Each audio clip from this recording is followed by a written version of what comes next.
Hello. Hello. Hello. Howdy. Oh my goodness. We haven't seen Scott in, was it 20 years? Oh, wow. It might be. Wow. It's amazing to see you. We're going to bring our son in so you can see what a Carlos Party baby looks like. I won't bring my son in because this place will never be the same. He's How old 5 years old and a bull in a china shop. So. Well, it's really great to see you. It's just heartwarming. And thanks for doing this, Scott. You know, it really is. It's really awesome because obviously, you know, this is the Writers Festival. It's for writers and people who love writing. And obviously your success has been so inspiring. So inspiring to so many people. We're so proud to, you know, see what you've done and just so excited for you and for everything you've accomplished. It's just, it's amazing. It's amazing. Thank you. Well, I'm thrilled to do it. I'm so sorry that I've been so unbelievably flaky in how long it's taken me to get back on everything. It's the days start and they run until midnight, and it's a juggle right until the end. We're going to move forward. I'm going to introduce your credits here and sort of get us moving forward here. So that Beth, our KPBS interviewer, hello Beth, so that she can interview you. I was supposed to introduce you first. Actually. I'm sorry. Go ahead. There's an order to all these things. Sorry, I'm not. So Carlos de los Rios, also known as my husband, is a 20-year veteran of the movie business. He's a writer and producer of 10 feature films, including movies that have starred Academy Award winners Lauren Bacall, her last piece, I think. Yeah. Harvey Fierstein, Academy Award nominee Elliot Gould, Emmy Award C. Thomas Howell and Johnny Galecki. He's an award-winning documentarian, which has been really fun to watch recently. And he's currently writing a feature script for Hollywood legend producer Lee Kaplan that's based on a Pulitzer Prize-winning novel. So that's been such a joy. So I'm very proud to bring you my husband, Carlos. Yeah, and so Scott here, I'm gonna read off a piece of paper. But wait, Scott, can I just say something? Apologize. Wait, Scott, do you remember putting the line of tape in the middle of the? Do you remember that? Wait, the line of tape in the middle of freshman year in Burnkrant. Oh yes, no, yeah, it was like a bad sitcom. Yes, you were very clean. Yes. And he's all about piles, and so you actually put a line of tape in the middle. Yes, because and that tape disappeared My stuff under was the pile. creeping over. Oh no, you bored that tape quite quickly, like it was assimilated within a week. Wait, Scott, yes. This is my 20-year question. Mm-hmm. Why did you choose to live with him again the next year? Because he's a wonderful guy. He just has foibles, and he's an artist, and he was inspiring to be around. But also, he kept me on my toes. You know, actually, I was just talking about sterilization. I mean, he got me going. I'm glad I inspired you. Yeah, leftovers. There were leftovers vectors. There were those plastic containers from the food halls that we had to deal with. Yeah. Anyway, okay, back to the interview. Okay, so let's get to the real show, folks. We're going to introduce Beth in a second. I'm going to introduce Scott's credentials first and sort of give a little detail for those rare. I'd be stunned if you don't know who he is. But for those few of you who don't know who Scott is, Scott M. Gimple is Chief Content Officer currently of AMC's The Walking Dead television universe. And if I get any of this wrong, Scott, I apologize. This is our research. Scott M. Gimple is Chief Content Officer of AMC's The Walking Dead television universe. That's a big bunch of words there. Overseeing the worldwide hits The Walking Dead and Fear the Walking Dead while developing new Walking Dead programming, films, and other projects for a variety of platforms. In April 2019, AMC announced a green light for a new Walking Dead series co-created by Scott and Walking Dead producer Matt Negrete. I hope I pronounced that name correctly. Yeah. To air in 2020. We all went to school with him, by the way. He was right. Matt. He's a great guy. Matt's a great guy. Scott came aboard The Walking Dead, we believe, in 2011 as a co-producer and writer. During the next 2 years, he moved up to the role of supervising producer while also writing multiple fan-favorite episodes, including Clear, This Sorrowful Life, and Pretty Much Dead Already. Those are 3 episodes that were super popular. Gimple was named showrunner of The Walking Dead at the beginning of season 4 and would go on to steer the series to critical acclaim and record-shattering ratings until season 8. During his tenure, the show remained the highest-rated drama on television for 5 years in a row and grew into a global phenomenon. And which I'm sure you're all. I mean, if you don't know what The Walking Dead is, you are dead. Under a rock. Yeah, you are The Walking Dead if you don't know what the show. In April 2017, AMC announced he was joining Fear the Walking Dead as an executive producer. In 2018, AMC announced that Scott had been promoted to the newly created position of Chief Content Officer, where he would serve as the creative helm of the Walking Dead franchise and guide the property's ever-expanding universe. He started his television work in animation, writing and producing for Walt Disney Television Animation and Nickelodeon. He created and executive produced the Emmy-nominated TV show Fillmore for Disney before moving into live action. Scott's earlier credits include work for Bongo Comics and Marvel Comics, including the original comic series Heroes Anonymous and the miniseries Punisher Nightmare. In 2018, he co-created the comic book series Die, Die, Die with longtime Walking Dead collaborator Robert Kirkman. So with no further ado, we're so proud of you. We love Scott, and now I think Marnie's going to enter the award. I would like to. Now we're going to announce why Scott's here. This virtual award, because we have to get it to you. It's en route to you. We're so delighted to be giving you our highest honor. It's the Writer of the Year award. So if you can pretend that you are receiving the Writer of the Year award. Yes, it's a little piece. It's a piece of glass, like about this crystal size. Yeah. It's a nice piece of crystal. So thank you for being our inspiration for years. Writer of the Year. Thank you so much for your creativity and your brilliance and your spirit, and it all shines through, and we see it all. We always knew. Yes. It's just cool to see it like come to fruition. Yeah. You guys saw me getting kicked out of class a lot. Yeah, well, that too. That did happen in 201. Men, Mud, Mules. Is that You Idiots? Yes. Oh, Yes. Oh gosh.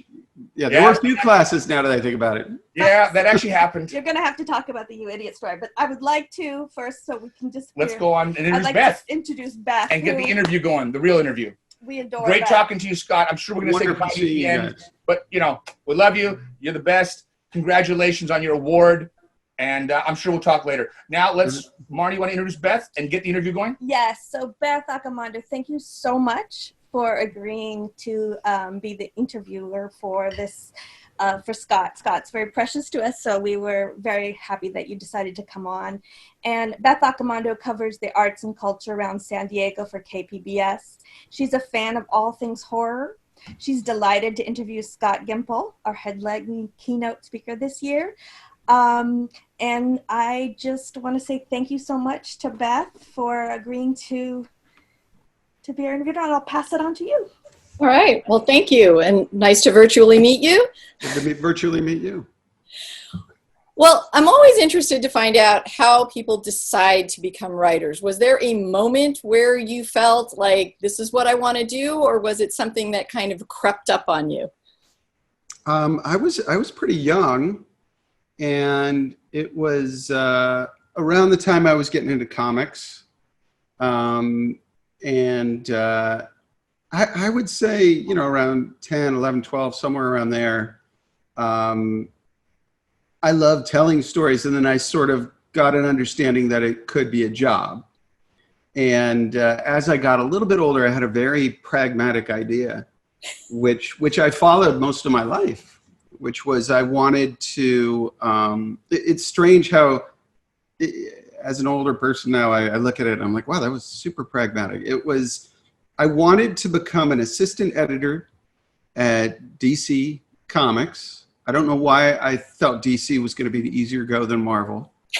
And I would work really hard and move from an assistant editor to an editorship.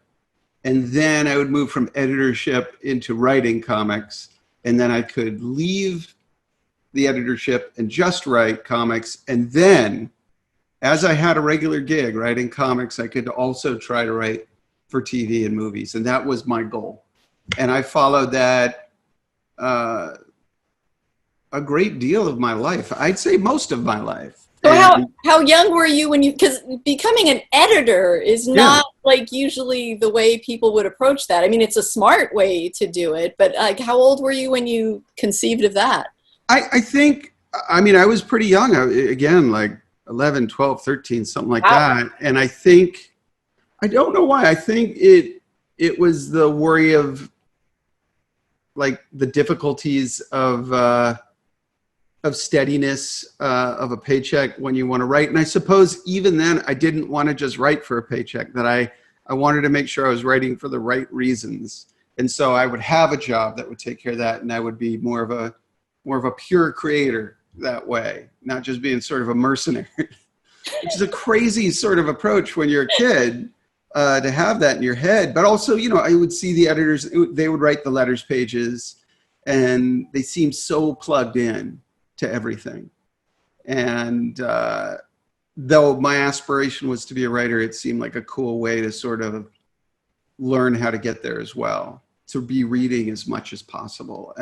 And really, I went to film school with Marnie and Carlos and Matt Negretti, who runs World Beyond.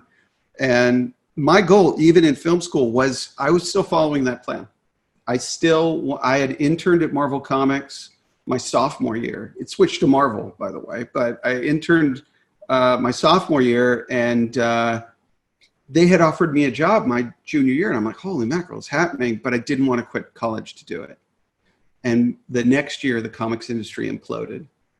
And I was able, though, to get an internship at Bongo Comics, and I eventually became an assistant editor there. So I followed the plan to a T. But I never became a regular comics writer. I sort of jumped that part, which I still regret. Now, when you're writing for comics, how is it in terms of your relationship with whoever is illustrating? Because are you writing first and then they illustrate? Do they illustrate first? Is it what kind of collaborations have you done in that respect? There's all sorts of ways that people do it in the industry. I came at it in a way that I observed somewhat when I interned at Marvel, and then, you know, things I had read, but it was very much, there is no one way to do it in comics. I wrote extremely detailed comics with the panel breakdowns and every object in frame. And it was very precise. And I don't know if that's necessarily the smart way to do it. I think it does need to be more of a collaboration. But I was writing for, my first comic was for Marvel, and I did not work directly with the artists. So I was just trying to get it all out there. I read Robert Kirkman's scripts, he created Walking Dead and a million other things. And his relationships with the artist really do create a shorthand, and he leaves room for them to create. He provides more of a mood sometimes to let them have their input. And I think that's a good way to be. If you don't know who the artist is going to be, I think it is great to have a very clear vision for them, but you got to make room for them, because they're going to make you look much smarter than yourself most of the time. So. Do you think part of what influenced the way you were writing was having gone to film school? Because that seems very cinematic, to kind of lay it all out and then almost have like storyboards done. It is and it isn't, in as much as Carlos and Marnie and I had a wonderful professor who was a brilliant screenwriter by the name of Abraham Polanski. He wrote Body and Soul and one of my favorites. Yeah, a bunch of other things. Brilliant man. And of course, I was a snot-nosed 19-year-old kid, and I had no idea the greatness with which I was lucky to have. And what he was trying to do was to teach poetry, to get imagery out there in as brief an amount of sentences as possible. And in screenwriting, that's critical because screenwriters, they don't call the ball. It's a director's medium. The funny thing is comics, the way I was writing comics and the way that I then was in daytime animation, I was putting a great deal of detail down because A, I wasn't directly working with the artists in comics, and B, in daytime animation, it's just you have a limited amount of time and a limited budget. And so putting it all out there in detail helps ensure that it's executed in a way. There aren't a lot of like second goes at it. And then as showrunner of The Walking Dead, and I encouraged writers to put in camera direction and to put in a lot of detail and to not leave a lot to question, which does cut into collaboration. But I think on a show like Walking Dead, where you have to make these epic films in about 8 days, better that you put down all the information, better that you put down a real vision for how things go out, and then you leave room for collaboration. So that hyper detailedness did wind up serving me, but I think in film, it's a little less appropriate to have that level of detail because, you know, unless you're directing it yourself, that's another story. But if you're a screenwriter writing a movie, I think you have to learn to be poetic and to convey your ideas in as few words as possible, so that you can sell those ideas to the levels of people who are going to be making this thing. If you're the showrunner of a television show, do it the way you want. But if you're selling, it's a different story. And what about each medium kind of appeals to you in terms of like writing a comic versus writing a script? Like, what do you feel you can do differently in each of those, and which about those appeals to you? I love comics, both for the scope that you can have and the challenge it is, you know, just the experience, the connection between the reader and you. And I love animation for, you know, basically being able to do the things that are very difficult to do in, you know, real life. And also, again, the medium of animation just has a different relationship to the audience. And you are framing an entire world, an entire perception in that sort of thing. And then in live action and television, I mean, I love it because it's how I thought making movies was. You know, movies are bigger and they're more intense, and they, you know, in success, you're in a movie theater and everybody has taken a car or a train, or they walk to this one place to sit together in the dark. That's amazing on this giant screen. But I love the weekly connection with an audience in television.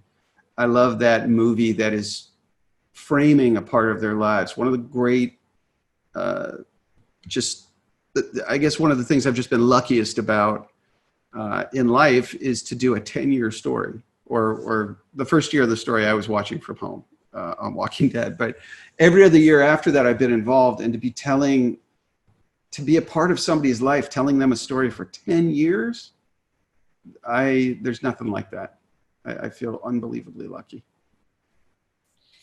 And talk a little bit about the process of adapting something. So Walking Dead existed as a graphic novel first and was brought to the screen. So I know you weren't there at the very beginning of that, but what is that process like, you know, going from a comic to a TV script, and what things do you feel like you need to keep intact, and where do you feel you can play a little more loosely with ideas, and like what were the things that you felt you wanted to keep from that original source material? I think starting from a place of honoring the material, I mean, starting from a place of loving the material is probably the deal, because I loved the comic book and I loved the TV show. And starting from that place, wanting to bring something to life that you love and to make those moments real, or at least in another medium real, I think that's where it should start. It shouldn't start with like, how can we change this? It's more like, how can we make this exactly what it is, and yet deal with a different medium. And with The Walking Dead, it's always been remixing the material to get closer to the material, in as much as that it had been out already. And so much of The Walking Dead was based on discovery and twists and surprise, whether they be within plot or just emotion. So the changes that I drove were to keep the spirit of the book intact, keep the way it had that relationship with the audience intact. So to ensure that emotional moments hit even harder so people don't see what's coming, even if they did read the book. Same with the plot twists. The way to have the most fidelity to the book was to change certain aspects so that people wouldn't expect the things from the book that worked so incredibly well. But I think it has to start with love of the material and respect of the material. And as a genre person, it's tricky nowadays. You know, genre has conquered the world, and it's meant so much to me. But I think there are instances of people doing stuff that aren't necessarily respecting the material, or maybe they just didn't love that material. And I think you can detect it. I think you can feel it when that happens. And when this started, how much of a kind of a sense of that big picture was there? Because I don't think anybody expected this to go on for as many years as it did. So like, how do you kind of plan out these story arcs and kind of assess how long you want to build this particular arc or let this particular character develop? Because 10 years is a long time to kind of keep everything going. Well, the book provides, an incredible roadmap. You can't be constrained by it, but it's this treasure map that to these moments that you've loved and you want to get to. But the book also provided opportunities, things that it mentioned, or things that it had maybe in smaller doses that seem so cool that you just want more of, and that could become huge story arcs in and of themselves. A lot of it is just sort of judgment of, what you yourself, I look upon it as like fan fiction, essentially, like you're writing Walking Dead fan fiction, and what do you think is cool, and what do you want to see more of? And also it's just balancing things, if there's opportunities to give characters voices that maybe didn't have as big a voice, but that were super cool in the book, we just did. I don't know. There's also this aspect of it well, there's two other aspects that sort of affect it. One of them is the butterfly effect. Like a character like Daryl Dixon did not exist in the book. And so just them existing on the show changes things, and those changes get bigger and bigger and bigger every year. And then there's just life. Whether it's budgetary limitations, or whether it's scheduling limitations, whether it's actors who want to go off and do other things, or even just want to do other things for a little while. It changes the story. But all of those are opportunities, and you roll with them. And there's so many answers that are already within the text that maybe aren't so obvious. And if you dig in, you can find them. And with a show that's going on this long, I realize you're not writing every single episode, but with something going on this long, how do you kind of keep it fresh and keep the energy up to, keep finding new ways to take these characters, or new ways to show things that maybe, have been dealt with a bit before? And I mean, as a showrunner too, how do you keep kind of all that energy going through the scripts and the performances and everything? Well, again, the book as an example went for years and years and years, and it reinvented itself all the time. And I definitely took that as a lesson to reinvent the show every 8 episodes. And we did. And then, just the things that life inflicts upon you help make it fresh as well. The Walking Dead does have people cycling in and out. Characters die. When the show started, that was sort of unusual. It's not that unusual now. It happens on sitcoms now, but that in and of itself keeps it fresh. And then over the past few years, certain characters departing, other characters coming to the fore, it's that in and of itself has kept it fresh. And then there's been changes up top. You know, I ran the show for 5 years, but Angela Kang, who's now the showrunner, who I had elevated when I left to do this job, to oversee the whole universe of The Walking Dead, she brings a brilliant new energy to it and a different voice to it. And there's all these different aspects over 10 years, all these changes that happen independent of the narrative that, yeah, just make it into a new show every half season. And talk a little bit about being a writer and also being a showrunner, because as a showrunner, you've got to have this big picture of the production and, you know, financial issues. I mean, a lot of bigger issues than just a particular script for a particular episode. And so did you ever find yourself as the writer wanting to do something and the showrunner and you telling you, maybe that's not the best way to go? They happen all the time. And it happens now in my job.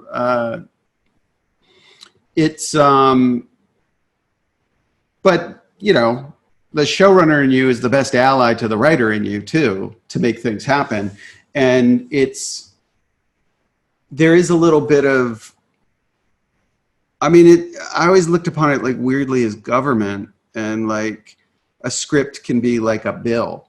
And as a showrunner, you're like this politician trying to pass a bill. And you have to lobby people and bring people together and different sort of alliances and constituencies. The writer side of you hopefully is staying pure. You know, you want to do something for the right reasons, to tell a cool story, to achieve an emotional moment, to achieve a moment of scope or something like that. And then the showrunner side of you is sort of making it happen by hook and by crook. I had a line producer that, you know, I worked on the show for years and years and years with, and we had a very funny relationship. It was full on adversarial a lot of the time, and it was full on familial. And he definitely called me a liar all the time, but in a way that he understood. You know, he knew that I was lying for one reason, to tell a cool story. And I never meant to lie. But it was like, oh yeah, you know, this will be a limited episode. And then there's like 60 walkers coming over a flaming ridge. And he'd be like, you're a liar, but I see what you're doing. And I don't know, part of the reason I never really wanted to be a showrunner of a show that I didn't create, but I got hooked on this show and hooked on telling stories with this show. And, you know, as a showrunner, you turn into, yeah, that politician, that leader. In some ways, you're sort of apart from everyone. You're no longer just one of the writers. You are on your own. You're sadly sort of a department of one. And it's a sacrifice of time and even sort of camaraderie, because you're sort of the boss of everybody and you're just not on the same level. But as a writer, if you want to see things come to life and not get diluted and figure out all the problems to make a moment happen, a moment that sometimes takes 16 episodes to get to, a single moment, it's worth it. It's worth it to crazy people like me, at least. And it was actually a difficult job to leave. But the opportunity came to create all these other worlds and to actually support showrunners, helping them do all the crazy things that I wanted to do. And that has been a challenge too, but I love it. It's a different sort of thing. But it's incredibly satisfying to both create visions in my head, but also to mostly get new voices going and to support them and to make sure that their shows come out the way that they want to see. Because I would have loved that back in the day. I would have loved to have that person. Okay, we're getting some questions from Facebook for you. Sure. So what is your favorite episode of The Walking Dead, or is this like picking your favorite child? You know what? It is somewhat easy. It actually is easy because it's the pilot of The Walking Dead that was written and directed by Frank Darabont, who I worked for in season 2.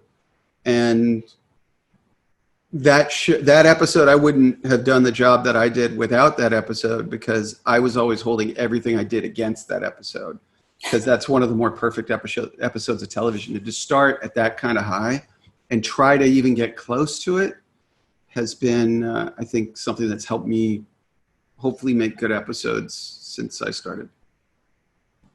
Okay, obviously we have a lot of Walking Dead fans on Facebook for you, because I think all these questions are about the show. So one question, this is an actor I adore, which is Jeffrey Dean Morgan. Oh, yeah? And so he's great. So the question from Facebook is, how do you feel Jeffrey Dean Morgan's portrayal of Negan re-energized the show? I mean, I don't like by a quantum number. He landed in Georgia, and like 12 hours later was standing in front of a line of the cast on their knees, and basically had I don't know, like a 5-page monologue. And I remember just running around the day before with him, from hair to makeup to costumes, like working out every little bit of that. And when he came out of that trailer, that RV rather, pardon me, I don't mean like the trailer that he was in as Jeffrey Dean Morgan. I mean the RV he was in as Negan. He steps out. It was electric. It was, controversial, and it was intense. But I don't think anybody could deny that he inhabited that role, that everybody who read the book at least, was like, what is he going to be on the show? And Jeffrey Dean Morgan just owned it. And he's been incredible to work with, and an incredible person all along. So, but even behind the scenes, he's just a beloved dude. I got to see all of them recently by Zoom, actually yesterday. And it was, that in and of itself was energizing. And he wakes up 5:30 every morning to feed animals on his farm. So he's an energetic guy. And there's a question about another person I really respect and admire on the show, which is Greg Nicotero, whose work I've been enjoying for decades, because I think he started when he was like 12 or something with Sam Raimi. So what do Greg Nicotero's special effects and prosthetics bring to the show? I mean, everything. I mean, and that's like 1/3 of what Greg does, and its brilliance. I mean, walkers on the show are not like a little side thing. They're part of the main event. And what he does is walking and well, I was going to say breathing art, but technically they're not breathing on the show. I mean, it's art. It is full on art. And his expertise and his love for it just helps make The Walking Dead what it is. And then, he started directing in season 2, and the amount of episodes that he and I have done together with him as a director, he's one of my best friends. He is probably the person I've collaborated with the most out of anybody, except maybe Angela or Robert. I'm not sure. No,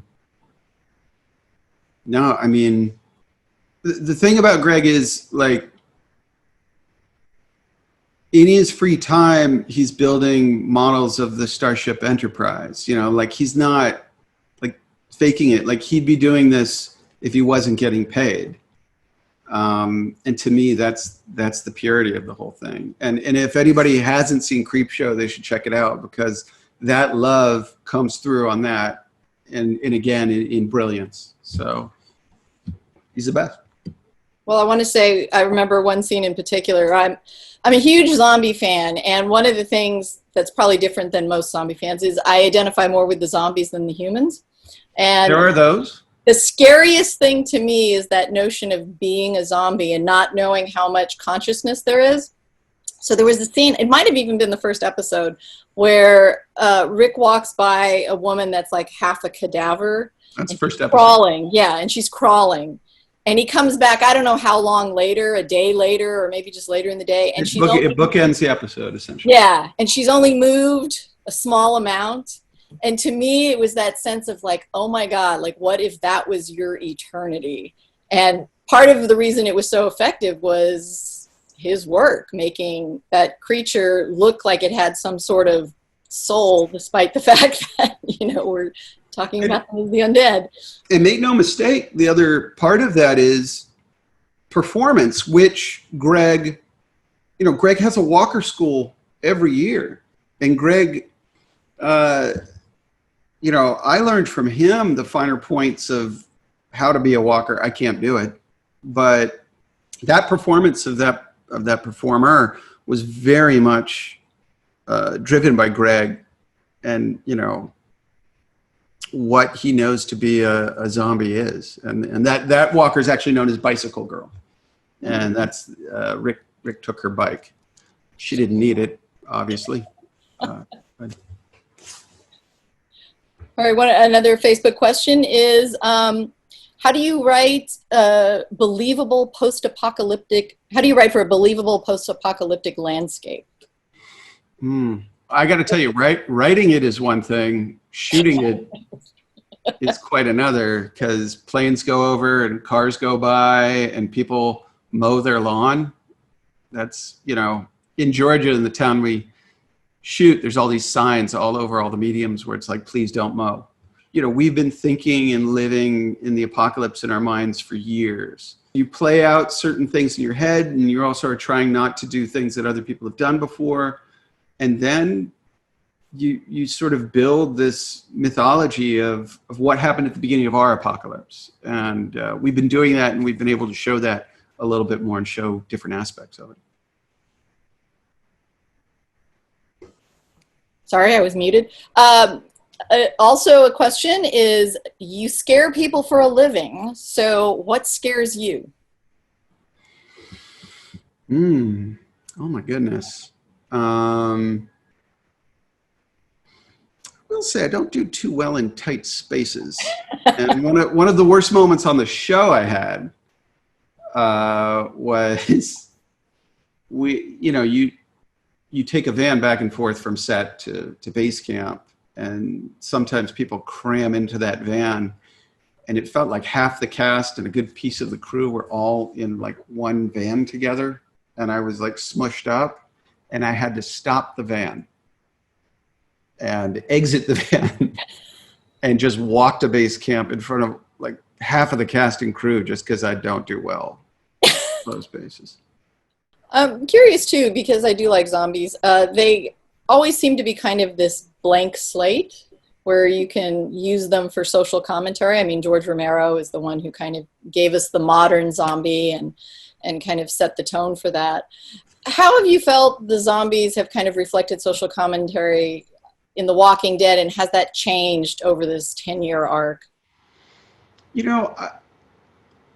I think mostly in the way we reveal how they might have become a walker, like the story behind how they went we don't get into a ton of direct social commentary as much as sort of humanistic ideas of good and evil that are behind, so many of society's ills, but not maybe as direct towards those societal ills. And we're even looking at that, Romero sort of just owned that space. So we tried to do something else and try to get to almost like the primordial emotion behind those societal ills. And I think it's been through how people became walkers, the stories behind it, and the things in human nature that lead to so many of the problems and injustices in society: fear, breeding intolerance, selfishness. It all really comes down to fear, people being afraid. being afraid of change, being afraid of the other, that leads us in the wrong direction in society so much, and that strength is not being afraid of the stranger. Strength is embracing them. And I think that story comes up again and again. And it's also a story about people from all walks of life coming together. At the end of season 7, Maggie has this long speech that basically says that, you know, we would have passed each other on the street. We wouldn't have given each other a second glance. And yet now we're family. And anybody that you meet in the world can be that way to you. And it's so important to make that a guiding principle of your life. Well, one of the, I don't know if it's the key episode, but one episode that certainly stirred a lot of fan reaction. And we have a question here regarding Glenn's death. Sure. And they would like to know, did you write Glenn's death? And what was the emotion, for writing that for the staff, for the writing staff? I did write that episode. That episode, you know, pretty directly adapts an issue of the book. Though, you know, there's some aspects of it that changed to basically fulfill the emotions that issue of the book gave you. There's some twists in it that in some ways make it more tragic than even the book, but it's because people know it's coming that we wanted to have people have those feelings that the book gave. I'll say it was very difficult for me because Stephen Yeun was one of my best friends on the show, and he continues to be an incredible friend. His family is close with my family, and it's interesting. It was painful for me to lose Stephen, and in some ways, looking back, I think that make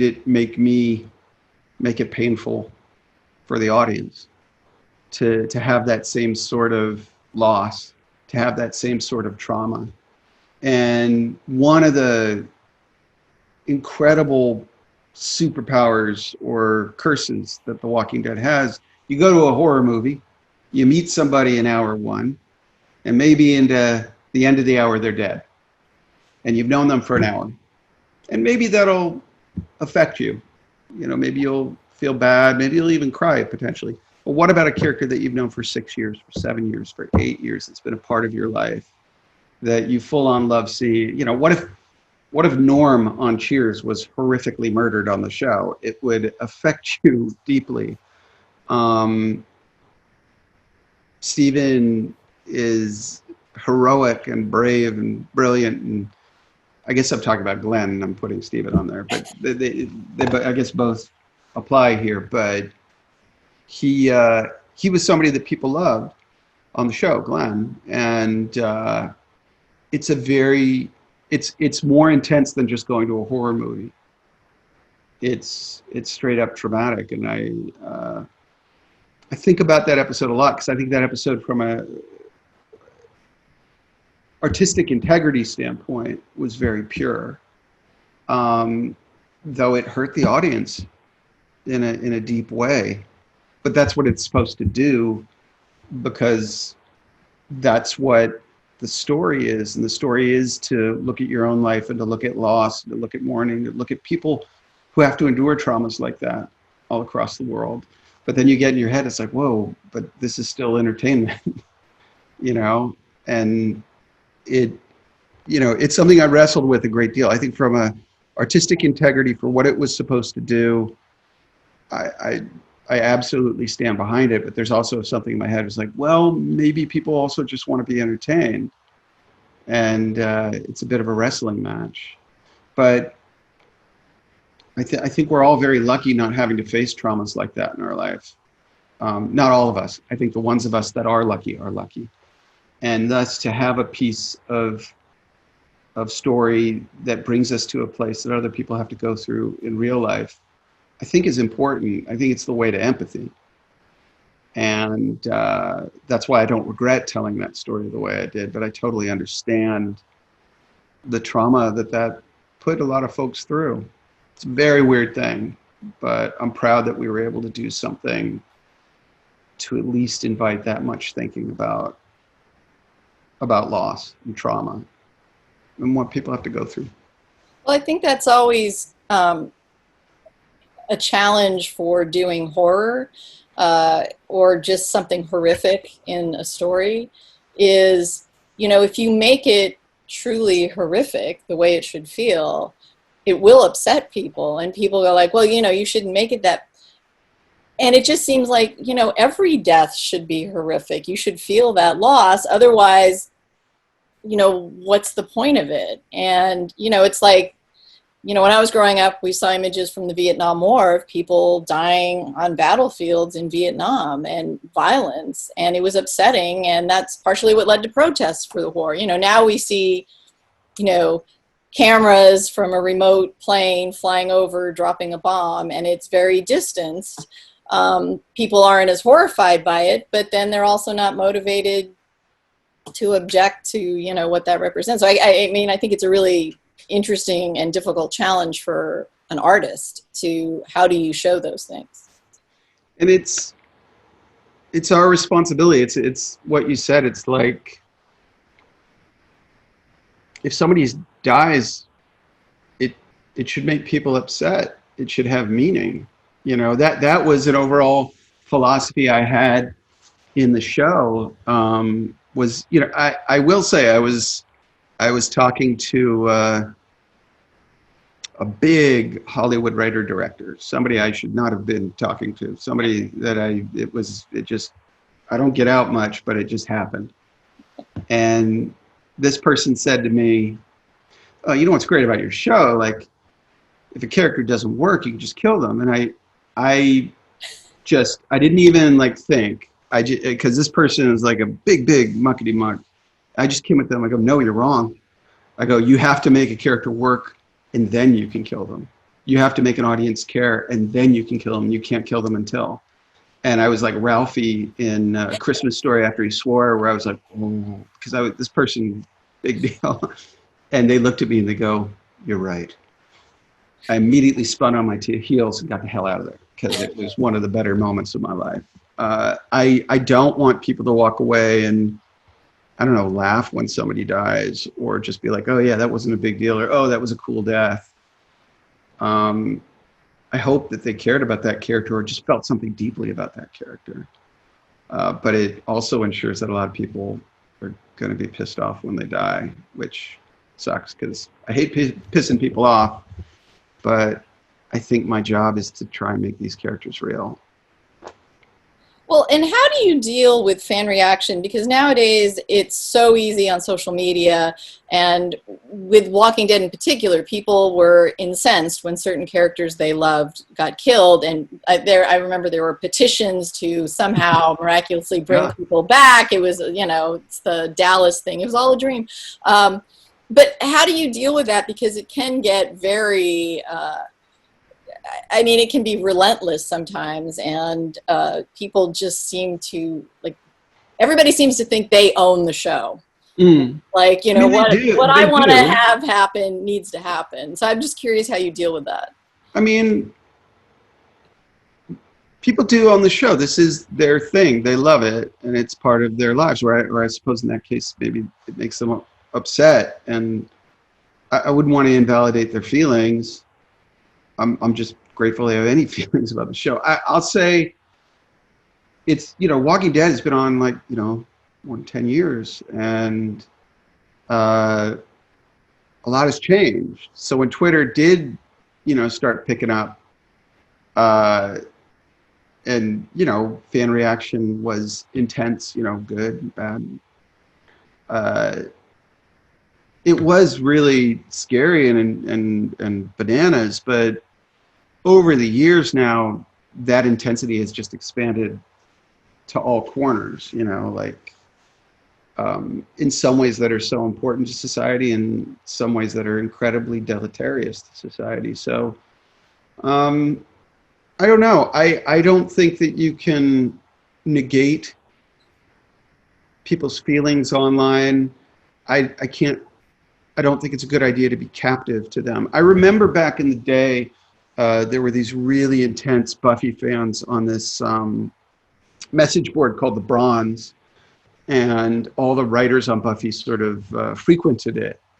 And I watched Buffy, and I felt like I could detect when they started paying attention to that message board on the show, when there started to be sort of this circuit of whether they were doing things that people said they liked, so they did more of them, and there were things that they said they didn't like, and they tried to move away from them. And it just seemed wrong to me, in as much as I think the fans shouldn't be ignored, but it's doing them an incredible disservice just to cater to them, because you're no longer taking any risks.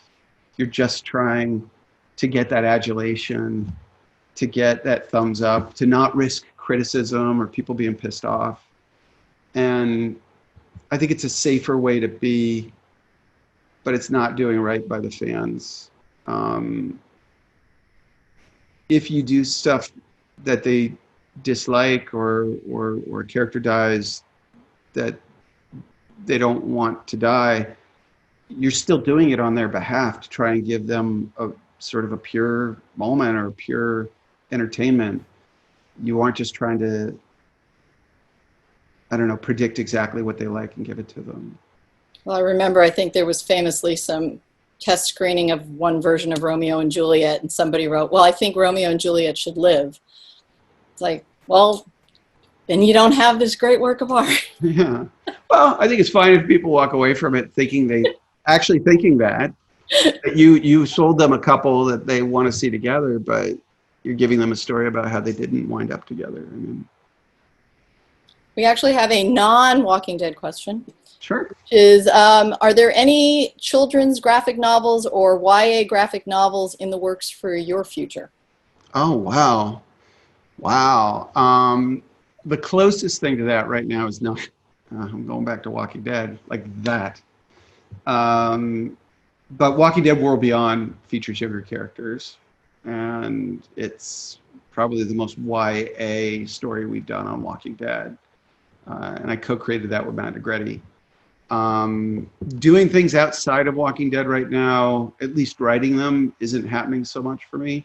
Most of the writing I'm doing is either working on the Walking Dead shows or on new Walking Dead stuff. I'm doing a bunch of producing of shows that are not necessarily Walking Dead, but I'm not writing those. And also, somebody would like to know, what makes a good team of writers? Is there one commonality that you look for in each of them? How do they work together? I mean, other than just diversity in every way, just so you have all sorts of different voices, backgrounds, ages, ethnicities. I just try to get as many people that are different from one another as possible. Make sure you're representing all sorts of different voices, underrepresented voices. Beyond that, though, respect for one another. They don't even necessarily have to like each other. You get a group of people together, sometimes people don't like each other, but respect for one another. Some faith in one another. A lack of skepticism in one another. Feeling that it's safe to express yourself with each other. Support for one another. I'd say a drama room is really hard that way,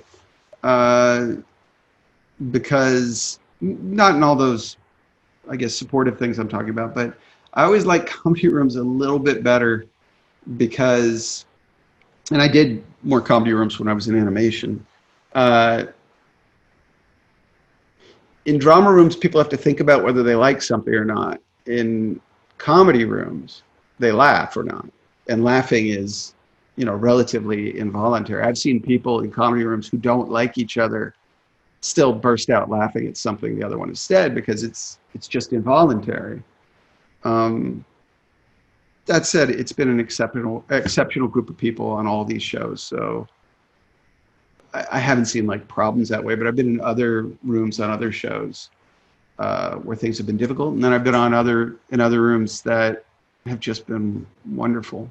When different types of people get together and support one another to hear each other's voices, it just can be magic, and I see that a lot on the show. And someone wants to know, how do you keep track of the continuity of everything over 10 years, from character backstories or physical objects that people are carrying to prior lines? It is incredibly difficult. Oh God. I mean, I remember tracking objects over years on the shows. Years, just like, where is this one thing? And the journey of Rick's watch was in and of itself intense, just following that. But the stories between 3 different shows, altogether, getting close to 20 years of programming if you add it all up. It's hard, and luckily there's a lot of support, and we all cover each other, and there's stuff that I can be, years of The Walking Dead that I can be kind of genius at, and other years where I need a lot of help, and vice versa, and we all cover each other. And then when we get into greater mythologies, because there really are different mythologies that are emerging on The Walking Dead, that in and of itself is crazy, because everybody on each show has to sort of chat every now and then about, what's going on in certain places of the country. And the show, 2 out of the 3 shows are on the same relative timeline, but one of them isn't, and it gets kind of confusing. All right, well, I think that was the last question. We wrapped up, and thank you very much for taking the time to talk about writing and about Walking Dead. Thank you. Joining us today. Oh, look at this young man here. Holy mackerel. Oh, you guys are muted. There you are. Look at that. Hello, sir. Hi. Wow. You have a son old enough to have a mustache. Yes. Yeah. Yes, we do. Yeah, I still have a kid that just only mustache is milk. That is it. But it's there most of the time. It's the last question of the interview. Ben? Is it hard knowing that whenever you talk, people expect it to be perfect? Oh, God. That is the nicest question I've ever heard. Yes, it is. Although, I think I'm detecting from you sympathy. And I think there's a lot of folks out there who reckon, especially if you work with zombies or robots or superheroes, like they don't. Oh, I missed that. Wait, what? Zombie robot superheroes? Oh no, individually. There were commas between each one, but I'm going to work on that. Listen, I mean, you're socially awkward if you're into those sort of things a lot of the times, and I think the people who know that give you a little room, and I'm very thankful for those people. I'm so thankful for those people. Thank you, Scott, for doing the program, and again, congratulations on your award. You well deserving of it, and I'm sure we'll be in touch. Yes, definitely. In our Berncrant, get to our reunions. The late great Berncrant Hall, which I think was raised for a library. So that's right. And thank you, Beth, so much for. Thank you, Beth. That was great. Thank you, Beth. This was great. Pleasure. But I do want to see a zombie robot superhero. I'm getting on that. I'm pretty excited. Yep. AMC this fall. There you go. Cool. Thanks, Thank you, guys. Thank you. Thanks, Beth.